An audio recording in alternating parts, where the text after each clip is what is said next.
Joe Hopkins here, and well, diversity in music, musical diversity. I've been wondering about that. I've been thinking about it lately, and what's happened to it? What's happened to doing a lot of different kinds of music? And that's what I mean by diversity, like actually a lot of different types of music. Everything's so streamlined now to where even when an artist does something different, the whole album is that different thing. It's consistent within itself. And, you know, I understand the industry's desire for consistency. I understand why people like consistency. You know what's coming.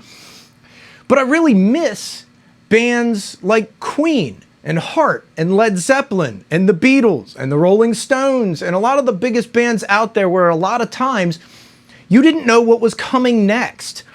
Right? Take Queen, for example. You could have songs that are so heavy they're like proto-metal, flow seamlessly into some happy little English folk ballad, and then do something epic, and then do something whimsical. And the styles of music are so different. Look at Heart. You know, they would play folk, and then they'd play hard rock, and then they'd do something bluesy, and then they'd do something psychedelic, and you didn't know what was coming next. One of the greatest albums of all time, according to a lot of people, is Sgt. Pepper's Lonely Hearts Club Band by the Beatles. And what made that album so great, in my opinion, and other people's opinions, the songs were all really good, but they were all really different. You go from the title track, which is one of the heavier songs of its time, right into A Little Help from My Friends, which is the opposite of that. And it flows seamlessly and works. And it just feels right. So bands have done that in the past, and I'm not putting down consistency. There have always been bands that are consistent, and I like that. But I also like and really appreciate the artists where you don't know what's coming next. You play an album, and you get to be surprised along the way. And it seems like that's something that you don't see as much anymore. Or if you do, it's with smaller independent artists. Like the labels aren't really allowing this kind of exploration. And I think there might be some big artists out there that would love to try their hand at 10 different things on one album. But I think they might be told no. I think that might be what's happening. I mean, granted, some of the bands I was talking about, their labels were pretty skeptical about some of their musical exploits, but if the label had had their way, we wouldn't have Bohemian Rhapsody, and we wouldn't have Led Zeppelin 3. You know, these were bands that had enough clout to pull it off at that time. I think there are some artists now that really would have the clout to do something like that and could. I know some of your favorite pop artists out there, you'll catch a live clip or some YouTube thing they did, or some impromptu club performance where you hear something that's totally different than what they normally do, and you think to yourself, or at least I do, why wasn't that on the album? You know, you have enough clout, T-Pain, put it on the album. Turns out that guy can sing a lot better than you would think. Like, everything doesn't have to be consistent, man. Do a gospel piece, do a soul piece, do an old style blues piece, just slap it in the middle. What are they going to do? Tell you no? You're the man. You got that kind of pull now, I would think. I should hope. Anyway, yeah, I always appreciated that kind of musical diversity, especially bands that could literally pull a U-turn in the middle of an album or even in the middle of a song. Paul McCartney was pretty good for that. Is Band on the Run one song or two, right? But it works, and we like it, and, you know, it was a hit. He was allowed to do it. What about the Eagles? Why can't you, you know, go real folky and western one song and rock the next? Why not? Put banjo on there. They did. You know, the banjo's getting popular again anyway, right? But it seems like that type of experimentation kind of flourished in the mid-60s and started to die off a bit in the 70s. But even by 1980, an artist like Ozzy Osbourne on Blizzard of Oz, you know, right there you got Crazy Train and Mr. Crowley and songs like that. Right in the middle of it, you have D and Goodbye to Romance. You know, some experimentation. Those are very not metal, but they're good songs, and I appreciate the change up. I'd like to see more artists changing up. And at the same time, I'd like to see more listeners stop expecting consistency. We don't need consistency. Being inconsistent shouldn't bite you, right? And I've faced that as an artist myself. And here's a little plug for me. I put out an album a little while ago that is wildly inconsistent. And I know that some people have listened to one song and just dismissed the whole thing because they didn't like the one song.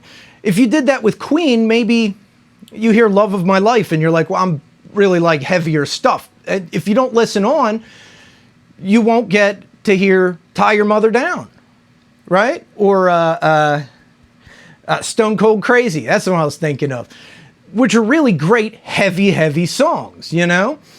You hear Who Wants to Live Forever, and if you turn it off, you'll miss We Will Rock You. And We Will Rock You goes right into We Are the Champions, which is kind of a U-turn, you know? You go, and that's a good thing. I really like that. We need to stop expecting consistency and immediate hooks. You don't need to catch the hook in the first 10 seconds of a song, for God's sake. If they'd have expected that back in the 80s, Journey wouldn't exist, okay?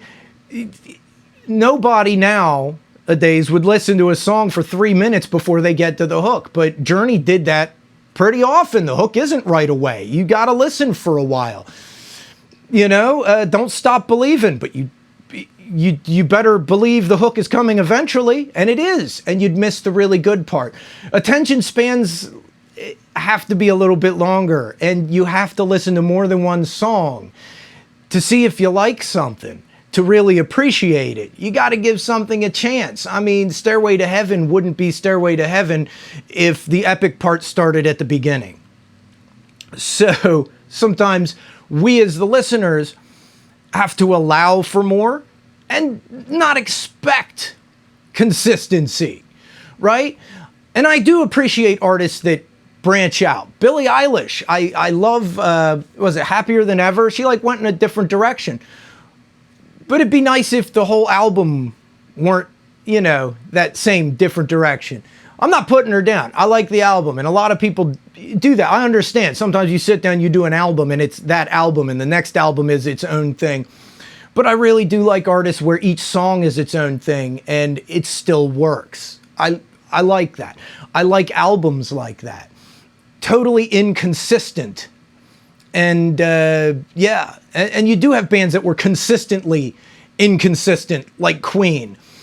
I don't think you could, I can't think of a single Queen album where it's one thing all the way through, right? It was, man, I always loved it. You never knew what was going to be next on there. You never knew what was going to hit your ears on the next song. And it was a lot of fun. It really was. And I really would like to see more of that. I'd like to see bands really stretch out and do a bunch of different things on the same album, or at least throw some real U-turns in there.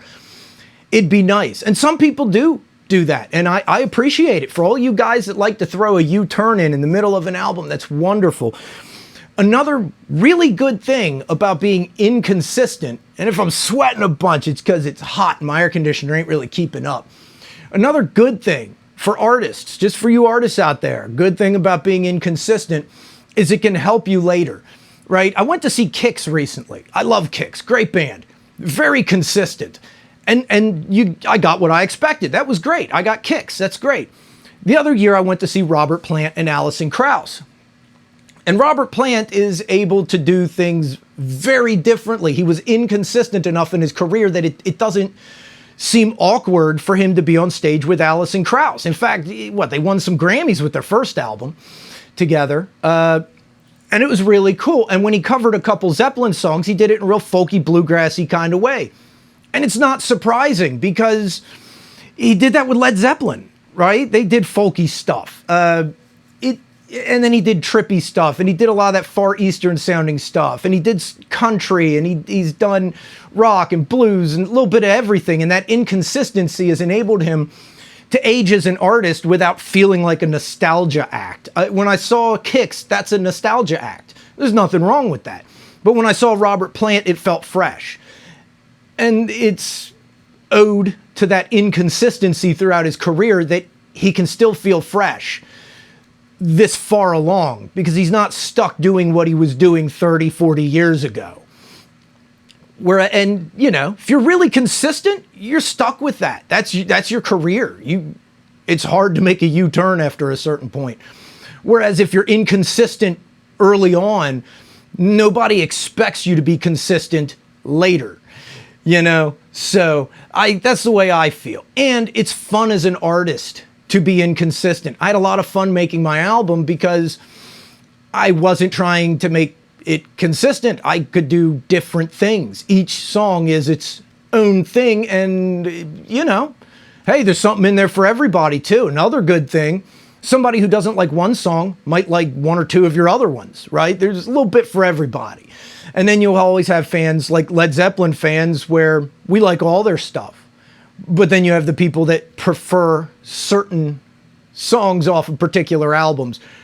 But you can get a broader range that way, I guess. And like I said, it's fun. It's fun to do different things. Spread out as an artist. Try your hand at something different right in the middle of what you're doing. Why not? Right? It's art. That's the whole point. Anyway, that's my rant. That's my rant on musical diversity. I want to not be able to expect something. I want to hear one song and not know what the next one will be. And too often these days, well, and for a long time, not just these days, I mean, far too often I know what the next song will be based on the one I'm listening to now. I want to be surprised. Surprise me, please. Anyway, that's my thoughts. Subscribe to my channel. In a sec here, a playlist comes up. Check out my playlist for I Didn't Get a Memory by Joe Hopkins. That's my album, and there's streaming to my album below. And once again, don't just listen to one song. They're all different. I tried to be diverse. You know, it's all me, but it's different sides of me. I've got many different sides. I'm an enigma, a puzzle that must be unpuzzled, or something like that. I don't know. I'm very puzzling. Anyway, I'll see you guys in the next video. I love you guys. Peace out, baby. Bye-bye.